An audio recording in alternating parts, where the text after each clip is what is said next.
It was December the 9th and John had just finished reading about the franchisee scandal at Retail Food Group, the company behind iconic brands including Brumbies, Doubt King and Crust Gourmet Pizza, and decided to make a call.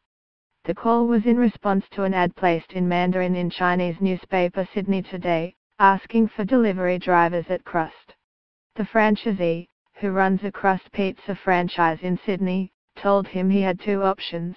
He could be paid in cash at $15 an hour plus up to $2 for each delivery, or $17 an hour, plus $2 for each delivery, if he wanted to go on the books and pay tax.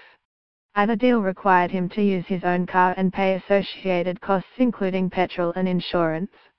Both offers were below the minimum wage for an adult in Australia. What the franchisee did know was that the caller, John, a Chinese student on a visa, was posing undercover for Fairfax Media. Underpayment still goes on everywhere, he says. We are getting more than we used to, but we still get less than we should. I sometimes imagine what it would be like if everyone could be paid correct in future. That the franchisee was still spruikig for cheap labor at a time when the spotlight has never been greater on RFG, speaks volumes about the desperation of franchisees, many of which have gone to the wall due to a brutal business model, which squeezes fees, royalties and high food charges in a quest to grow profits. Part 3 of a Fairfax Media investigation into RFG and its franchisees has uncovered claims of widespread underpayment of wages, the deliberate underpayment of penalty rates and the use of families and friends for little or no money. It can also reveal that many franchisees work long hours for little or no pay to keep costs down. Since the investigation's first part was published, shares in the company have plunged 35%, from $4.40 to $2.85, to hit a 5-year low.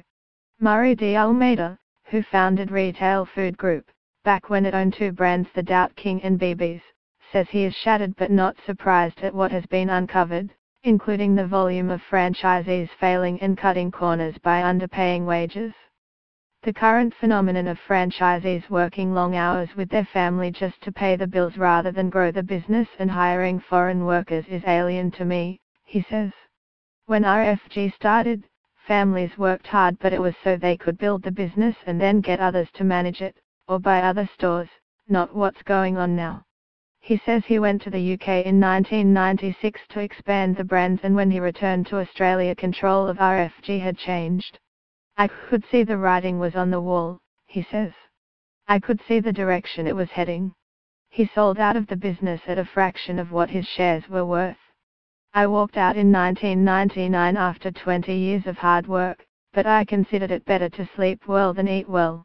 In 1999, Tony Alford, who would become RFG's longtime managing director and chief executive until stepping down in June 2016, took the reins at RFG.